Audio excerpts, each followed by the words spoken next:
50 years have passed, but I do not age. Gotta get back. Back to the past. Samurai Jack.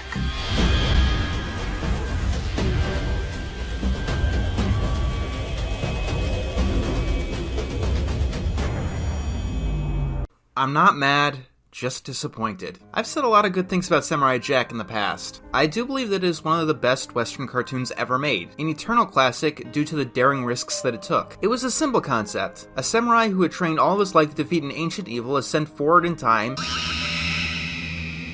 What trickery is this? Akon! And basically has whatever kind of adventures the writers could dream up. Being so far in the future, it allowed the writers and animators to tackle just about everything and anything that they wanted to. One episode could reference the graphic novel 300, and the next could reference Alice in Wonderland. It could jump from genres, science fiction, western, comedy, horror. Every single episode was different in some way.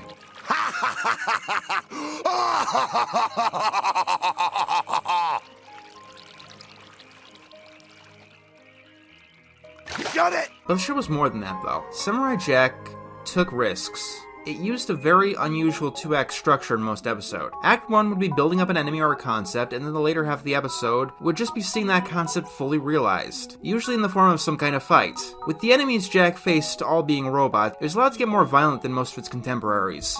Oil substituted for blood, so they can get away with showing a certain kind of gore. The show can get action-packed, but it never felt gratuitous. And going against the grain of a noisier time period, many episodes of Samurai Jack were quiet. Some of them went with half of the episode without any dialogue. There were just long scenes of atmosphere.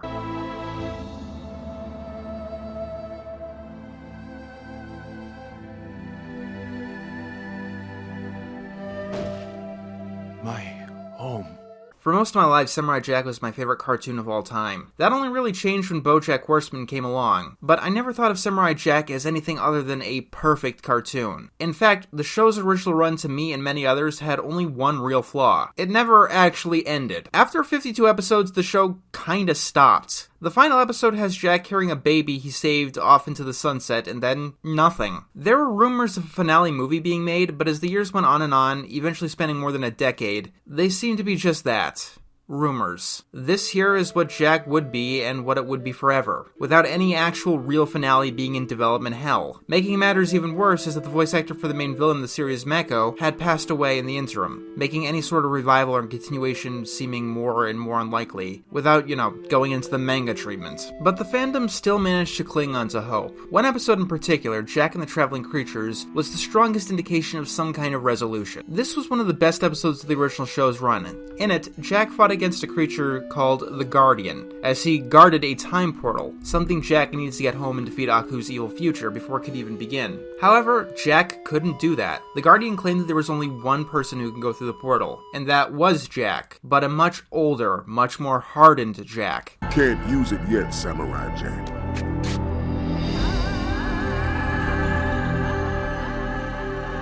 Not yet. Not yet. It seems like a small thing, but it was little inklings like that that kept the show alive through the 2000s and 2010s. Hope that there would one day be some kind of finale. That hope was further exacerbated when Toonami had its revival, something that many people thought would be relegated to the past, especially as Cartoon Network geared itself to a younger and younger audience, forgoing most of its action shows, which defined Toonami. It was fitting then, I suppose, that Cartoon Network didn't revive Toonami, but Adult Swim did. And it made a special kind of sense. The people who were kids during Toonami's original run were adults now. And it wasn't too long after Toonami's revival that we heard inklings of a Samurai Jack reboot. It wasn't going to be a movie though. It was going to be a 5th season. 10 episodes, Netflix style. That sounded great. A movie is roughly 2 hours long, but a 10-episode season is about twice that much time, taking about 4 hours to get through. That wasn't all, though. It wasn't just the cartoon that it used to be. The new Samurai Jack was rated TV-14 and geared strictly to adults. That was honestly unexpected, and it was actually rather divisive, mostly because retooling a kids or family series to be more adult usually results in black hedgehogs wielding guns looking for their damn Chaos Emeralds. Shadow the Hedgehog's a bitch-ass motherfucker! motherfucker! Samurai Jack already pushed the lines in both content and tone for what you'd expect to see on an American cartoon aimed at kids. What would it look like if they no longer had restrictions? Would things get too gross and gory? Would it be much deeper yet more respectful violence? Or would it be the action equivalent of Ren and Stimpy's adult party cartoon? Well, we all waited in bated breath, and then it happened. Episode 1 out of 10 aired on March 11th of 2017, and it was excellent. Immediately, we're hit with the new intro that states that 50 years have passed. Using a time jump like that when the series itself had a time jump was just a genius move. For a fan, I tell you, it really did feel like 50 years had passed in actual reality. We see that Jack had changed, and not at all for the better. Before, he rarely used things like advanced technology or guns. The first episode of Season 5 started with him riding in on a motorcycle and using all kinds of future tech. Episode 1 is also a brilliant introduction to these fierce antagonists, the Daughters of Aku, trained from birth that Jack is evil and that they have to kill him in order to have peace in their world. Some of the best buildup of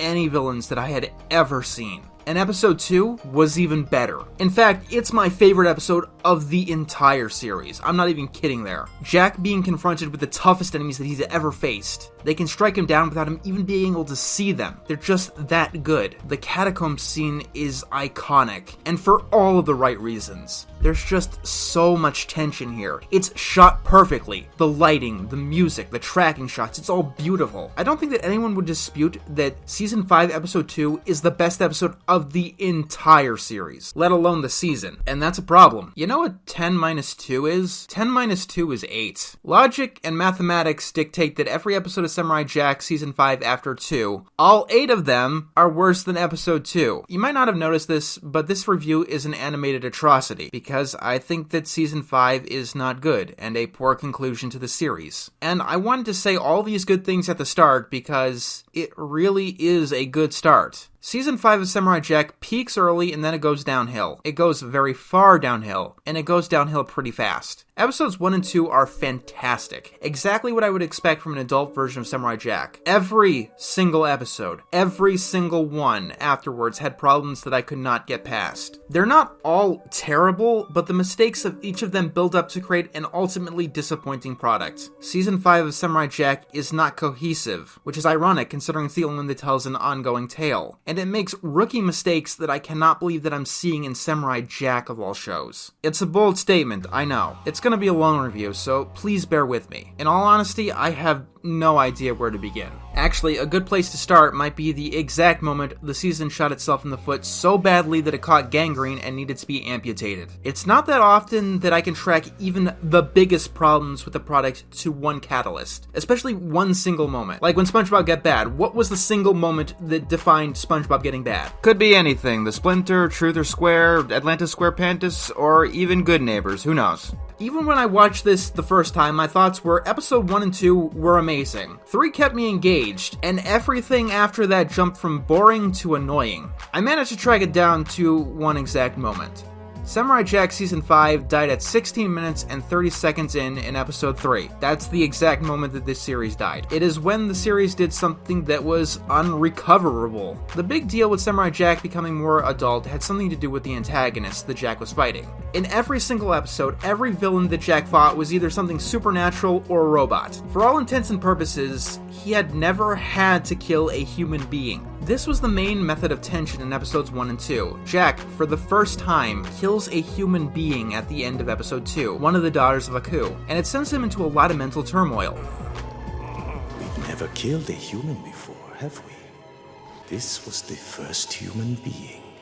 Real flesh and blood. The other Daughters of Aku will not rest until Jack is dead, or they are. So Jack has a debate of whether he can really do this. And by debate, I mean it takes one flashback and he's completely okay with killing these people. I'm not even joking or exaggerating. It's cartoonish as hell. In one scene he's traumatized that he accidentally killed a human being. He gets a flashback, and then he's okay with it in the next scene. This is not how character development works. If nothing else, it's rushed, which just happens to be a constant problem throughout the entire season. At 16:30, Jack kills the remaining Daughters of Aku, except for Ashi. Let me explain why this is a problem for those keeping score. The first 2 episodes built these characters up as extreme killing machines that Jack only barely managed to take out one by almost sheer luck, mostly because she was on her own. These were deadly killing machines that Jack thought were machines, so he's fighting as hard as he usually did. They move so fast that Jack couldn't attack them. So I guess what happened in between episode 2 and episode 3 is that Jack got on his cell phone and told the devs the Daughters of Aku were OP and please nerf, and the dev just had to oblige, because there is no way in hell that these are the same fighters that we saw previously. Remember, Jack thought that they were robots before he killed one, so hesitation is no explanation. Jack didn't find any particular weakness or anything like that. The Daughters of Aku just stopped being good. It's quite frankly cheap, and it comes out as a cheat in the narrative. In previous episodes of Jack, in a situation like this, you need to actually go somewhere and learn like a new technique. But that's not even my main gripe here. I got a funny idea. What if in the original Samurai Jack, Aku died in episode 2 and the rest of the series went on without him? What if Darth Vader died completely only half an hour into the original Star Wars? What if Sauron was killed in the first chapter of Lord of the Rings? Don't these sound like absolutely genius ideas? I mean, they have to. There has to be some way that killing off your antagonist that you spent the first half hour building up all at once has to be a good idea. Otherwise, this would be completely idiotic. In terms of structure, it works for Jack to kill exactly one of the Daughters of Aku here, but to kill the other 4 makes no sense in any context. In plot, in tone, in any way. Number 1, it makes their build-up as these killing machines really cheap. Not one episode ago was Jack hiding in a grave just to barely stay alive, and yet he kills all the rest of them without so much as a challenge. The death of the Daughters of Aku leaves the rest of the series empty too. It's the biggest reason to the difference in quality. There's not really much tension. When you've killed off your antagonists, what's left? What does Jack have left to fight? These tiger creatures who end up spelling Die Samurai Jack with their shirts. Okay, are we sure that this is the version that is more adult?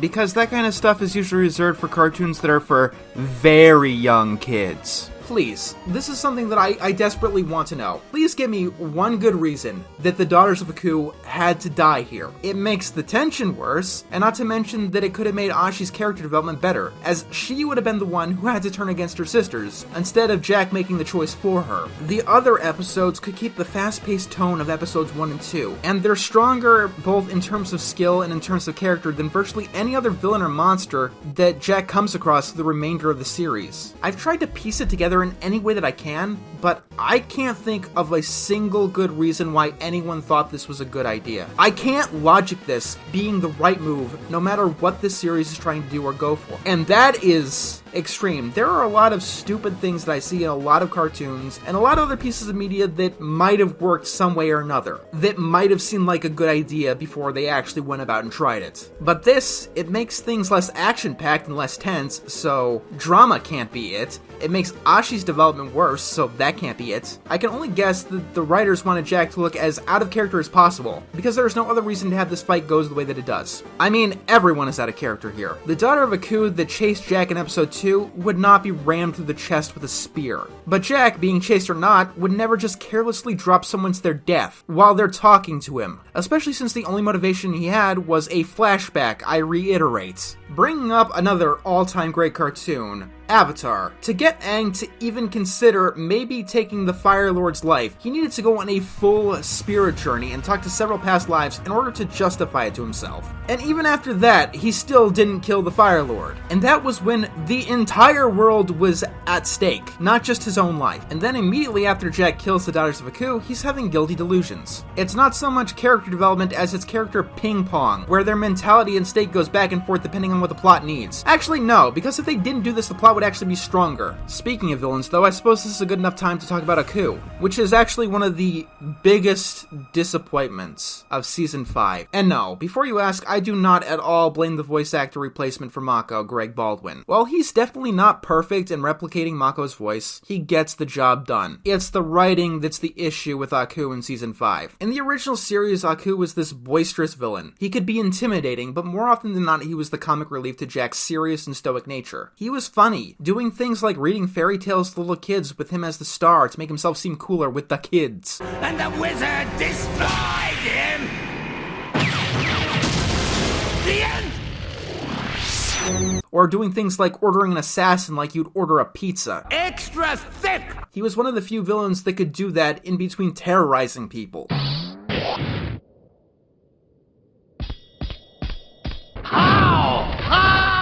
And you know exactly how you don't take advantage of that? You make him depressed for the whole goddamn season. Well, I just assumed that eventually, over time, he would just die.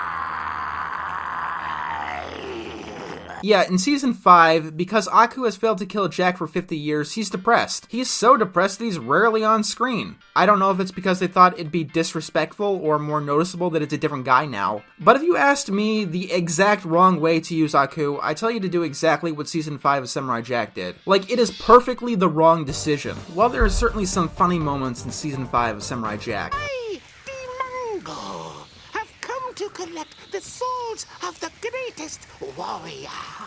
they were a lot rarer than they should have been. I don't get this. You have two main characters for all intents and purposes, and not only do you leave one mostly off screen, but you take away exactly what makes him lovable. I mean, it is a more sound story reason this time, but that's not the point. Depressed Aku is not a fun character. It's like remaking Back to the Future and making Doc Brown depressed. You could have every story reason you want, but it robs the character of what makes him special. So the funny guy is depressed and out of the picture, and the intimidating gals are pretty much dead by episode 3 out of 10. We got 7 episodes to go. Any other villains that might want to take a crack at this besides Ashi?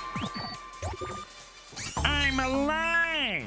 Do-do-do-do! I'm alive! I'm alive! Oh yeah, Scaramouche. Scaramouche the douche. Scaramouche should have stayed dead. The worst thing that he does as a villain is waste time. After he comes back to life, he has literally no contributions to the plot. He tells Aku that Jack's sword is lost. But that doesn't matter! It literally does nothing! Aku is going to find that out no matter what! Bringing Scaramouche back to life really feels like they tried to appeal to fans by making their series worse, which is a constant theme in Season 5, unfortunately. And even if Jack came to Aku of his own volition, Aku would have been able to tell that Ashi was his daughter then. And quite honestly, the waste that Scaramouche was really pisses me off. I guess I lied when I said I was only disappointed. Remember when people said that the ending of this season was rushed? Well, how about instead of fixing that problem, we could just have Scaramouche do nothing! For a series that is all about time, it is astounding to me how much it refuses to use its time wisely. When you get down to it, Season 5 actually isn't rushed at all. What happens is that they waste so much fucking time on what is redundant or useless. Yes, the ending is rushed, and on the flip side, you have Scaramouche eating up screen time that inevitably has no purpose. Jack and Ashi splitting up, leading to episodes that are literally redundant. The best example of this is episode 6, which is the best example because it's the worst episode of the season. Because it literally doesn't need to exist. It is a waste of time. I have no other way to describe this episode. Ashi basically watches a Samurai Jack clip show. When Jack gets separated from Ashi, she goes to see how Jack has affected everyone's life. You know, this would actually be interesting, and plot relevant if Ashi was doing this to gather troops to fight Aku and rescue Jack. No, these people only decide to fight Aku at the end when he shows up on what's worldwide television, even in cultures that probably logically wouldn't have a television. Ashi sees people from the original series. They say how great Samurai Jack is. Move on to the next one, repeat. We have this scene multiple times in a row. How many times does it need to happen? Maybe once? We get it like 4 times. It just gets so fucking repetitive. I get it. Everyone likes fan service, but at a certain point it becomes masturbatory. Did you know that Jack and the Rave happened and Jack did a good thing there? Do you know that Jack and the 3 Blind Archers happened and Jack did a good thing there? Do you know that Samurai Jack is the most amazing good golly gee whiz guy? He is literally our messiah and we should worship him forever and ever. We could be spending our very short amount of time on action or plot or character development, but no, we need to reiterate that how amazing that Jack is, because the people who have been holding out for this season really want to know that Jack is just that goddamn amazing. We could be showing you how amazing he is through action or the other stuff that made people in the real world think that he was awesome, but no, we're just gonna tell you how he affected people in previous episodes. Honestly, and I really do hate saying this, but I kind of think that fan service and fan demand is what kind of killed the later half of this season. Like, most of the big complaints that I have seem to come from the show doing what the audience wants rather than what's best for the actual story. Most of the cameos end up bogging down the plot. And the worst of all was the Guardians. Quite honestly, this is one of the most tone-deaf things that could have possibly been put into a show for a fan of Samurai Jack. There is an argument that the Guardian alone and his episode is what kept the fires of hope for a resolution to Samurai Jack alive. There was some kind of ending plan, and we knew it. We saw signs of that. When we learned that all the time portals were destroyed, everyone was asking, what about the Guardian's prophecy? What about him? Oh, fuck you, he's dead. His prophecy was a complete and utter lie. I don't know if I'm being melodramatic, but seeing those broken glasses hurt. And not for the right reasons either. It felt like the showrunners completely missed the point, and a promise was as broken as his glasses. Here's the thing, we don't just want to see old characters just to see them. I can look at DeviantArt if I wanted to just see the Rave Kids or the Archers or Demongo or the Samurai or the Guardian. It was the things that they did. It was the relationships that they had with Jack and the moments that they went through. And yeah, they all do join in the fight at the end, I guess to distract Aku, but after 9 episodes of the easiest game of Where's Waldo that I've ever played, it rings out hollow. Also, this is just, a minor nitpick that just completely destroys the absolute baseline of Season 5. But there were other ways to travel back and forth between time than portals. The 3 blind archers were guarding a wishing well. Aku used a spell, and he's not the only one that could have used a spell to make Jack travel through time. One of the sea monsters in Jack Tales at least claimed that he had the ability to use magic, which could send someone back in time. He was lying at the time, but he did state that he basically did know how to use magic. This isn't obscure trivia or anything, it happens frequently throughout the entire show. And then there's Ashi, the elephant in the room.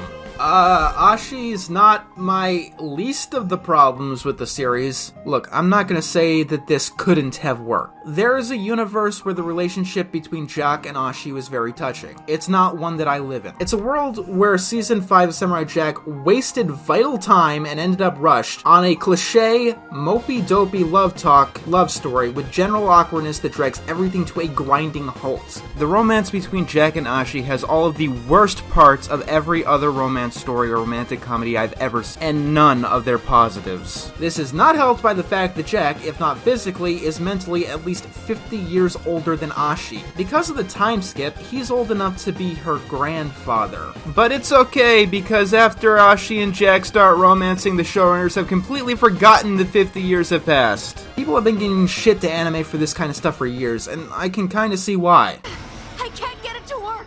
Ashi, you're naked! Ha ha ha! Wacky comedy hijinks, mixed with so much love-struck stuttering that is just empty dialogue that does nothing and conveys nothing, except that these people are morons. The kiss at the end of episode 8 just doesn't feel earned in any way whatsoever. It feels like it comes out of nowhere. Not helped by the fact that Jack previously took on a more paternal role to Ashi, protecting her and basically teaching her the state of the world. So if it's not the age gap, it's the teacher-student thing. And of course, there's also some celebrity awkwardness there too. I mean, Ashi kisses Jack basically after learning that he's the second coming of Jesus. I'm not saying it's creepy, but it's kind of creepy because no one thought through their goddamn implications. But the most stupid aspect of this love story has to be the ending. You know when Ashi should have died? When the final blow was struck on Aku. Not later that day, not later that hour, not in 5 minutes, and especially not in the most perfectly dramatic moments of their wedding. Ashi should have disappeared immediately as soon as Aku died. Doing anything else is what we like to call cheating.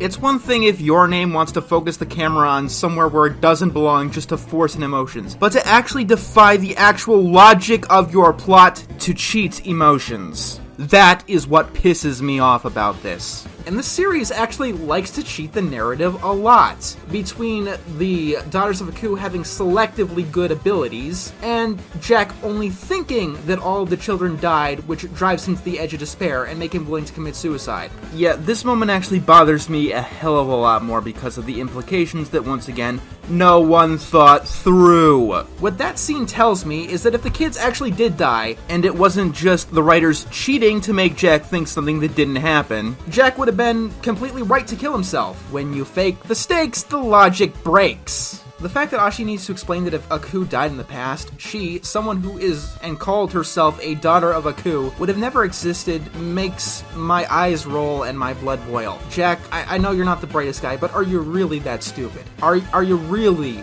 that stupid that you couldn't have known? No, I guess. I guess Ashi just has to explain the most basic of things out loud, because now that I think about it, there's actually a lot of explaining shit in this series. There is so much talking in Season 5. Scaramouche has to explain that Jack lost his sword. Aku has to explain that it's been 50 years. Jack needs to explain all of Aku's evil to Ashi. The people need to explain all of Jack's goodness to Ashi. The sound guy needs to explain his music that is hypnotizing kids, even though they didn't have to do that in the exact same plot in the older series, which is another even more minor criticism, that in 10 episodes they couldn't think of 10 original conflicts and needed to steal one from the original show. It was just the music, and these are actually kids, not robots. Even when you think they're finally going to let the audience just figure something out on their own, after the beat, Scaramouche explains the exact visual joke that the guy who helped him on board is literally a dickhead. Whoa, what a freak. Looked like a talking penis. There is so much fucking talking. So much explanation. Are you sure that this is the version made for adults? Because it has such a bad habit of tell don't show, and needing to explain every little thing to the audience like they're 5 years old. This is especially painful because Samurai Jack was known and reputed on being able to let the audience infer things. There's so much explanation for a series that literally had an episode with no dialogue back in the original run. But what can I expect for a series that can't keep its characters straight? You ever notice how as soon as Samurai Jack gets his sword back, he has no concept of future technology anymore, despite living in that world for 50 years? It's like the previous 7 episodes and the previous 5 decades didn't even happen. Even the animation is not up to par. I'm not expecting things like Samurai vs. Ninja or Jack in the Haunted House, where the show would use these unique art styles and change things up dramatic. It would be nice for sure to do it more than the, one time in episode 3. But if Ashi's romance wasn't creepy, some of the facial expressions she makes are simply uncanny. Speaking of that, I don't know if they're using a new technology or whatever, but whenever they bring up Jack's original appearance, it almost never looks right. It's almost just slightly off, even when it's meant to be a literal flashback. It's almost metaphorical in a way, like they don't know how to make Samurai Jack quite like they used to. Even the fighting has issues. The biggest notable example is Ashi fighting while Jack is in, I guess, the spirit world. She just literally pushes enemies off the cliff like this is the Looney Tunes. And I mean, I love it. I love it how she's physically strong enough to push an army off a cliff, but not strong enough to escape from Jack in episode 4. And I love how Jack is learning that in order to proceed and get his sword back, he must learn to quell his anger. While Ashi is saving Jack by fighting with anger and getting more and more anger and rage to win. Well, giving some of the most horribly bad facial expressions that I have ever seen. I think the message got lost somewhere, that's all I'm saying. And I love it how both Jack and Ashi completely change their behavior via flashbacks. Do you know why this is a problem? Like, a major problem. You've heard of the cliche, as you know, right? A lot of people complain about it. As you know, the city is under attack, for instance. If they know that the city is under attack, there is literally no reason to tell them that the city is under attack. Unless, of course, you want to key the audience in, which breaks the illusion of the story. Having a behavior change via nothing but a flashback is essentially being, as you know, on the character themselves. It's like Jack telling himself, as you know, there's a time where it's okay to kill. It's like Ashi telling herself, as you know, the world is actually a beautiful place. It's worse here because it makes their actions beforehand completely nonsensical. Look, I'm not going to pretend that there are no good moments beyond episode 2. The moments with Mad Jack are great, and like I said, I liked Damongo's cameo, and even if the fan service bogs down the plot, it was nice to see many of these characters return, and I'm still listening to the Samurai drop while writing this, but it really is hard for me to say nice things here. I really do find that this Season 5 is bad. Let me put it this way, if you told me that Samurai Jack was going to end with the power of love defeating Aku, I'd probably prefer it to not have ended at all. And yes, that's what happens. It is inarguable that that's what happens at the end. I'm trying not to come across as an insatiable fan who will never be happy and wants more and more and more. I mean, I could say that even if I never watched Samurai Jack, I would have similar complaints. Probably actually more, because all the the fan service can come across as confusing to an outsider, there is a world where this could have worked. I mean, literally one decision, deciding to kill the daughters of Aku all at once instead of one by one, probably set the rest of the thing up for failure. If they changed that one thing, it might have even kept me happy enough to not notice most of the other problems. And I do get a reputation a lot for nitpicking while I point out all these problems, but that's because once you start noticing problems with something like this, you tend to not stop. For example, if you didn't kill off all the daughters of Aku at once, it would make Ashi's character arc even stronger, making her a better character. I could imagine a climax where she would have to be the one to kill the final sister, instead of killing her mother, which comes out of nowhere. I mean, if Ashi's mother was willing to kill Jack all along, why go through with making babies? But this isn't a world of could-have-beens or fix. I don't live in a world where Korra has trouble with waterbending and is a late bloomer because of it, explaining her attitude problems, or the daughters of Aku are alive until the end, or Your Name's characters are deep or meaningful, or Doggy Poo isn't about dog shit. I live in a world where things are flawed. Speaking of that, whenever I review something that's really popular or more highly regarded than something like Johnny Test or Teen Titans Go, people tend to ask me how I really feel about them, like I was lying throughout my entire review. I mean, I get it. The title of the series is Animated Atrocities. And no, literally everything I review is not an atrocity. Captain Planet isn't a war crime or anything, except for that one episode. But on the other hand, people seem to think that maybe I just find Korra or Jack Season 5 or Your Name middling or mediocre or not that bad. In many cases, because of their length though, I do end up hating them more than something like Johnny Test. An episode of Johnny Test is only 11 minutes that I have to get through. Korra is 4 hours of stuff that I didn't like watching in the slightest. And I mean, they're obviously not the worst things ever, but let me put it this way, or at least put this argument to rest. I've liked virtually everything I've reviewed on Animated Atrocities less than the show that rips off KND and has a teacher dressed like Marilyn Monroe and hypnotizes people to act like butterflies, and a movie that is literally about the life cycle of dog shit. Every Animated Atrocity that I've reviewed, including this, I find less enjoyable than those two. Korra, Your Name, and Samurai Jack Season 5 were tedious at best, and they might not be dog shit, but they are worse than the movie about dog shit. Speaking of tedious, next time it's Rise of the Teenage Mutant Ninja Turtles. So hey, if me saying Jack Season 5 sucked gets you down, don't worry, karma's coming my way, because it's gonna be a hellstorm when that video goes up.